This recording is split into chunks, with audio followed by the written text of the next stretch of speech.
La dolarización cumple un cuarto de siglo en el Ecuador, este 9 de enero de 2025. Y en este video, desde el Museo de la Moneda del Banco Central, le contamos qué llevó a Ecuador a adoptarla y por qué sigue siendo tan popular. Y es que quizá no todos conocen esta historia.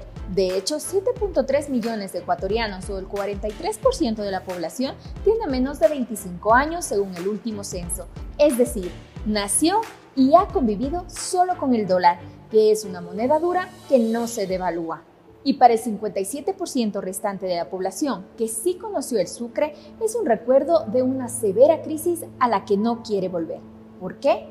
Para entender todo hay que remontarnos al 8 de marzo de 1999, cuando los ecuatorianos encontraron las puertas de los bancos cerradas. No podían retirar sus ahorros. El entonces presidente Yamil Maguad había declarado un feriado bancario que sumió en la desesperación a miles de ahorristas. Se anunció que la medida duraría 24 horas, pero en realidad duró meses. Era la antesala de la dolarización. El feriado bancario fue una medida desesperada para evitar lo que entonces ya era evidente, la quiebra del sistema bancario.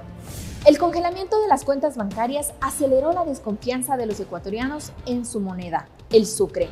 Y es que el sucre arrastraba una de las peores devaluaciones de su historia. Pasó de 4.493 sucres por dólar en enero de 1998 a 18.287 sucres por dólar en diciembre de 1999. La crisis era más que palpable en el día a día de los ecuatorianos, que veían cómo se hundía su poder adquisitivo. Así, en enero de 1999, el salario mensual mínimo equivalía a unos $134,18, pero en octubre de ese mismo año ya solo valía $64,12 y en diciembre de ese mismo año apenas $50. A eso se sumó un proceso inflacionario con tasas crónicas.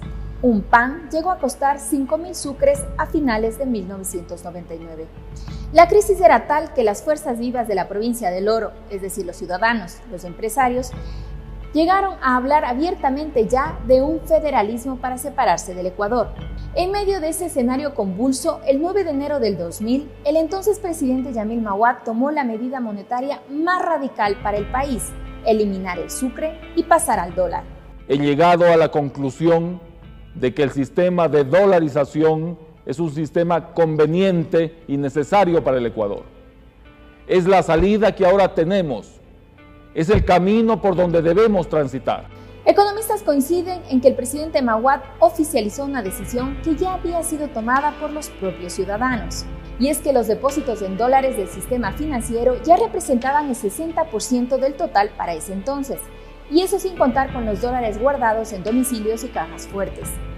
Además, los negocios habían ya reemplazado al sucre con el dólar como medio de pago. De hecho, los precios que exhibían los locales comerciales estaban ya en dólares en 1999. La dolarización se decretó a un valor de 25.000 sucres por dólar. La medida tuvo consecuencias devastadoras en ese momento, un costo que fue pagado por los ecuatorianos que vieron licuar sus ahorros en un solo día. Si una persona tenía ahorros por 100 millones de sucres en una cuenta bancaria a inicios de enero de 1998, estos equivalían en ese entonces a unos $25.000, pero para enero del 2000, apenas 2 años después, cuando la economía se dolarizó, solo equivalieron a $4.000. El descontento social fue inmediato y llevó a un levantamiento indígena que terminó en la salida del poder de Yamil Maguad el 22 de enero del 2000. Pero 25 años después hay pocas cosas en las que existe consenso en Ecuador. Una de ellas es la dolarización. En eso coinciden expertos y economistas.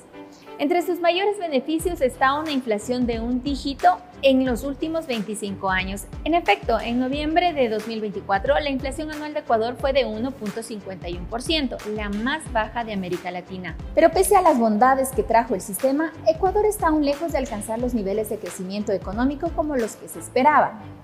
Por ejemplo, el Banco Mundial estimaba que la economía ecuatoriana cierre 2024 con un crecimiento de apenas del 0,3%, el más bajo de la región según las últimas perspectivas que presentó en octubre pasado.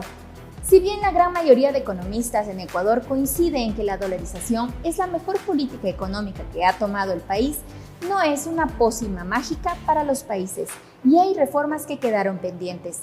Esto para atraer la inversión, convertir a Ecuador en un centro financiero internacional, como se decía, y generar empleo. Así, de esa forma, el país podría dejar de depender del petróleo y del endeudamiento como es ahora.